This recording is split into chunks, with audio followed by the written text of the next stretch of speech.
Magandang araw mga ginigiliw naming tagapakinig.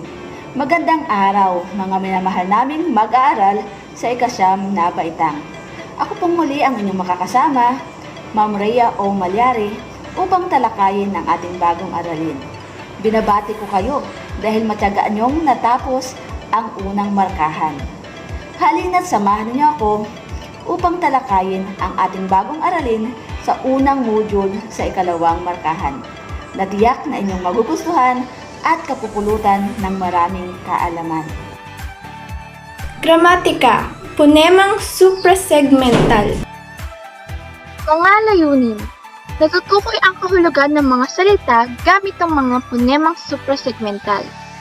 Nasusuri sa pangungusap ang pagbabago ng kahulugan batay sa punemang suprasegmental at naisusulat ang kahulugan ng mga salita na pareho ang baybay subalit magkaiba ang bigkas. Handa na ba kayo mga mag-aaral? Pero bago yan, magkakaroon tayo ng paghahawa ng sagabal. Ano ba itong pantig? Pag sinabing pantig, yan ay galaw ng bibig, saltik ng dila na may kasabay na tunog ng lalamunan. Walang antalang bugso ng tinig sa pagbigkas ng salita. Halimbawa, ang salitang maganda, ma-gan-da. Ilang pantig? Magaling. Yan ay binubuo ng 3 pantig. Sunod, ang salitang taludtod. Ito naman ay tumutukoy sa linya ng mga salita sa mga tula. So, taludtod ang bawat lines sa English. At syempre, ang salitang saknong. Ito naman ang parte ng tula na naglalarawan sa grupo ng 2 o higit pang linya o taludtod. Sa English, yan ay tinatawag na stanza. Naunawaan na ba ninyo? Natatandaan mo pa ba ang haiku at tanka ng bansang Hapon? Ang tanka ay binubuo ng 31 pantig at may 5 taludturan. Samantalang ang haiku naman ay may 17 pantig at 3 taludturan. Makatutulong sa tamang pagbigkas ng mga ito ang gamit ng punemang suprasegmental. May pagkakataon ba na ikaw at ang iyong kausap ay hindi magkaunawaan dahil sa isang salita lamang? Halina't samahan niyo ako upang talakayin ang punemang suprasegmental. Pagbigkas na may kahulugan. Bago pa man lumisan ang mga tala sa langit, ay bumangon na ang magkapatid na Precious at Dara upang tumungo sa Baywalk para sa isang Milo Marathon. Precious, bilisan mo naman, baka tayong mahuli. Dara, huwag ka mag-alala, kilala ko ang may hawak ng tala ng mga kalahok kaya't walang problema. Precious, sigurado? Dara, sigurado, sabay ngiti sa kapatid. Precious, kung ganon, tara na. Teka, bukas ang bag mo, isara mo muna. Habang naglalakad sila patungo sa kanilang pupuntahan ay may naalala si Dara. Dara, nako, bukas na pala tayo mamamasyal sa yamang bukid. Precious, kaya nga, naihanda ko na ang saya na isusuot ko. Excited na ako eh. Dara, ako rin nga. Tiyak ang saya naman ng buong pamilya. Naudlot ang usapan na biglang nakasalubong nila ang kaibigan ni Dara. Dara, Shekinah, kasama mo pala ate mo. Shekinah, hindi, ako ang panganay. Ikaw din ba? Dara, hindi ako ang panganay. Siya, sabay turo sa ate. Ano ba ang punemang suprasegmental? Ito ay makahulugang tunog. Sa paggamit ng suprasegmental, malinaw na naipahayag ang iyong damdamin, saloobin at kaisipang naisipahayag ng nagsasalita. May 3 uri ang punemang suprasegmental. Una, ang tono o intonasyon. Ito ang pagtaas at pagbaba ng tinig na maaring makapagpasikla, makapagpapahayag ng iba't ibang damdamin, makapagbibigay kahulugan at makapagpahina ng usapan upang higit na maging mabisa ang pakikipag-usap sa kapwa. Maaaring gamitin ang bilang 1 sa mababa, bilang 2 sa katamtaman at 3 sa mataas. Halimbawa, ang salitang kahapon. Yung ka nasa 2, ha, 1, ibig sabihin mababa ang tono, pun 3, ibig sabihin mataas ang tono. Kung ating bibigkasin, ito ay magiging kahapon. Ang ibig sabihin ay nagtatanong o may pag-aalinlangan. Samantalang ang isa, yung ka 2, ibig sabihin nasa katamtaman. Hap, mataas. Number 3, pun, mababa. So kung bibigkasin natin yan ay kahapon. Diba? Ang ibig sabihin ay 2, 3, 1, pagpapatibay o pagpapahayag. Magkapareho ba ng ibig iparating mga mag-aral? Kay tama, yan ay magkaiba. Halimbawa pa natin, ang salitang masaya. Diba? Kapag nag-aalinlangan ka, masaya. Kapag naman sigurado ka, masaya. So, nakuha ba? Gagamitan natin ng mga bilang na nagpapakita ng kanilang tono. Ikalawa, diin. Ito ang lakas o pagbibigay diin sa pagbigkas sa pantig ng salita. Maaaring gamitin sa pagkilala ng pantig na may diin ang malaking titik. Halimbawa, buhay, kapalaran ng tao. Buhay, humihinga pa. Lamang, natatanggi. At lamang, nakakahigit o nanguna. Kasunod naman ay antala o hinto. Ito naman yung bahaging pagtigil sa pagsasalita upang higit na maging malinaw ang mensaheng ibig ipahatid sa kausap. Maaaring gumamit ng simbolong kuwit, 2 guhit na pahilis, o gitling. Diba? Sa pagbibigay ng antala. Halimbawa natin. So, ibig sabihin kapag gumamit ka ng pahilis, kuwit o gitling, ikaw ay panandaliang hihinto. Diba? Halimbawa, hindi. Ako si Joshua na nangangahulugan na ang nagsasalita, siya si Joshua at napagkamalan na iba. Hindi ako, gumamit tayo ng kuwit. Si Joshua, nagpapahiwatig na ang nagsasalita ay maaaring napagbintangan at itinuturo na si Joshua ang may gawa. Isa pang halimbawa, hindi ako si Joshua, wala man lang ginamit na antala. Nagpapahayag na ang nagsasalita ay nagsasabing hindi siya si Joshua. Naunawaan ba? Kung may mga katanungan, maaaring mag-text sa ating official text line. So, maaaring mag-text sa aking personal na numero. O mag-chat sa ating mga group chat, di ba? Halimbawa natin sa English. Hindi ikaw. Sa English ay, it's not you. Hindi ikaw. No, it's you. Kung lalagyan ng antala sa pagitan ng hindi at ikaw, mapapansing mababago ang kahulugan. Nakuha ba? Kaya kadalasan, hindi kayo nagkakaintindihan ng iyong kausap. Pati rin di ba minsan sa text. So, kasi nga, mali ang paggamit ng tono, diin at antala o ng mga ponemang suprasegmental. Tayo'y magsanay. Para sa ating unang gawain, ang ating panuto, balikan mo ang dialogo sa pahina 2. So, yung usapan dyan sa inyong module. Suriin sa talahan na yan ang mga salita at ang ibig nilang ipakahulugan. Sa ponemang suprasegmental sa kabilang kahon, kabila naman ay kahulugan ng mga salita o ng pangungusap. A. Diin. Una. Saya. 2. Tala. 3. Bukas. 4. Saya. 5. Tala. 6. Bukas. So, nandyan po ang ating pagpipilian. Bahaging B, tono, intonasyon. 1. Sigurado. Ikalawa, sigurado. C. Antala o hinto. Hindi ako ang panganay. Ikalawa, hindi ako ang panganay. So, ang mga pagpipilian, mga mag-aral, ay nasa kabilang bahagi. So, maaari niyong ulit-ulitin ang pagbasa o ang pagbigkas ng mga salita. Para sa gawain 2, piliin sa kahon at isulat sa patlang ang layunin ng pahayag ayon sa wastong tono. So, nasa kahon mga mag-aral ang pagpipilian. So, nariyan, may pagpipilian tayo pagtatanong o pagpapahayag. Una, mayaman ba siya? Kalawa, oo, mayaman siya. So, pipili ka lamang sa kahon, ha?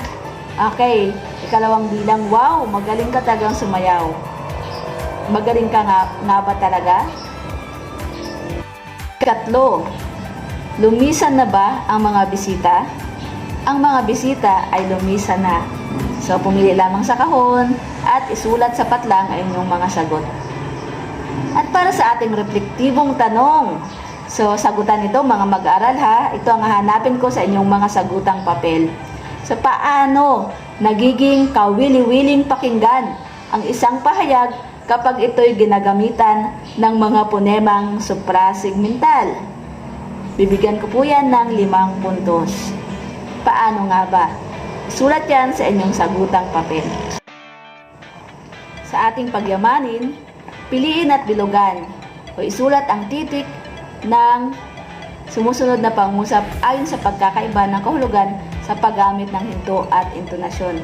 Isulat lamang ang titik ng tamang sagot sa inyong sagutang papel. Una, nangangahulugan na 2 tao ang tinatawag ng guro.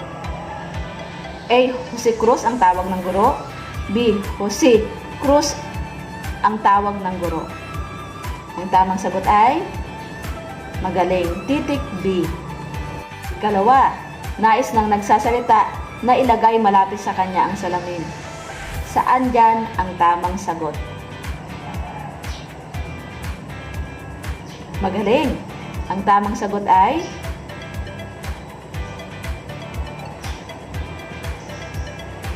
titik B. Diba? Huwag dito ilagay ang salamin. Okay, para sa bilang 3, may pag-aalinlangan ang nagsasalita. Saan ang tamang kasagutan? Okay, tamang sagot ay titik B. 4, si Angela Maria, tawagin mo na. Ano ang tamang kasagutan? A o B? Okay, tamang sagot ay titik B.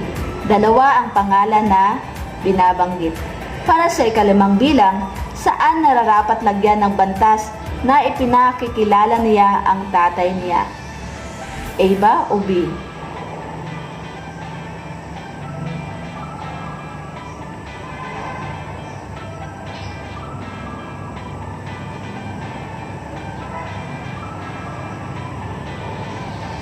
Okay, ang tamang sagot ay titik. Okay. B. Diba? Okay, so sumunod tayo. Para sa gawain 2, isulat sa patlang ang tamang diin ng salita na nasasalungguhitan ayon sa kahulugan nito. Una, di matawaran ang patlang. So pumili dyan sa 2. Ng bata nang makita niya ang kanyang ama. Sulat ang inyong sagot sa inyong sagutang papel.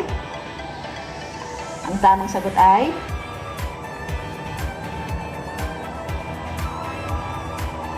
okay, magaling. Saya. Yung pangalawa. Ha? Ang diin ay nasa ya. Okay, kalawa. Siya patlang ang bagong kaibigan ni Ana. Nasaan dyan ang tamang sagot? Okay, magaling. Ang diin ay nasa la, di ba? Pala. Nasa una yung una. Okay, 3. Basa-basa ang mesa dahil sa lakas ng ulan. Ano ang tamang kasagutan? Okay. Ang diin ay nasa sa, basa. 4, may bagong alagang patlang si Jenny. Ang tamang sagot ay, ang diin ay A. A yung malaking titik. Tama. Panglima, gabi na nang dumating ang ama ni Precious. Anong tamang sagot? Magaling. Ang diin ay nasa B. Gabi. Okay, binabati ko kayo. Para sa ating reflektibong tanong, ano ang kahalagahan ng ponemang suprasegmental sa pagbigkas ng mga salita at sa pang-araw-araw na pakikipagtalastasan? Maging tapat sa iyong pagsagot, mga mag-aaral. Bibigyan ko po yan ng 5 puntos. Para sa bahaging ang aking natutuhan, sudugtungan lamang ang mga patlang o isulat ang tamang kasagutan sa mga patlang. Okay, dudugtungan ko. Napag-alaman ko na mahalaga ang patlang sa pagbigkas o pagsasalita. Ito ay binubuo ng mga sumusunod: patlang, patlang, at patlang. Natutuhan ko sa paggamit ng ponemang suprasegmental ay malinaw na inaipahahayag ang patlang at damdaming kaisipang nais ipahayag ng nagsasalita. So isulat lamang ang inyong sagot sa inyong sagutang papel. Tumako naman tayo sa ating tayahin. Punuto, marami kang nalaman tungkol sa ponemang suprasegmental, kaya makakaya mo nang sagutin ang pagsusulit. Unawain mo ang mga katanungan at bilugan ang titik ng tamang sagot na tinutukoy sa bawat item. Ikatlo, ipinakikilala mo ang iyong ina sa iyong mga kasama. Ano ang tamang kasagutan? Pumili sa A, B, C, or D. Okay, ang tamang sagot ay titik C. Ika-4, ito ay pagtaas at pagbaba ng tinig na maaaring makapagpapahayag ng iba't ibang damdamin. A, diin, B, antala, C, bigkas, D, tono. Tamang sagot ay titik D. Magaling. Kalima naman, alin sa mga simbolo ang hindi kabilang sa bahagyang pagtigil sa pagsasalita? Tamang sagot ay kay titik C. 6, alin sa pahayag na ang tono ay nag-aalinlangan? A, siya ba talaga ang dapat? B, wow, talagang magaling siya. C, maganda talaga ang nagwagi sa paligsahan. D, malinis talaga ang lungsod ng Puerto Princesa. Yes, tama. Titik A. Para naman sa bilang 7 hanggang 10, panuto. Punan ang patlang ng wastong salita na angkop sa pangungusap. Bilang 7, alin sa mga salita na nangangahulugan sa Ingles na life? Bilang 8, sa Ingles, ito ay tree. Bilang 9, ang alive ay katumbas na salitang blank. At bilang 10, nangangahulugan ng apaw o full sa Ingles. Ang mga salita na nasa kahon ay buhay, buhay, puno, at puno. Binabati ko kayo, mga minamahal naming mag-aral sa ika-9 na baitang. Dahil matyaga niyong nasagutan ang mga gawain at matagumpay na natapos ang module na ito. Nawa ay marami kayong natutunan at maraming mga kaalaman ang inyong magagamit sa pang-araw-araw ninyong pamumuhay. Ako pong muli, ang inyong guro sa Filipino sa ika-9 na baitang, Ma'am Rhea O. Malyare, na nagsasabing, determinasyon, sipag at tiyaga ang susi sa tagumpay. Laging tatandaan, anumang hamon ang dumating sa ating buhay, tiyak na ito'y ating malalampasan. Basta magtiwala ka lamang. Hanggang sa muli, paalam!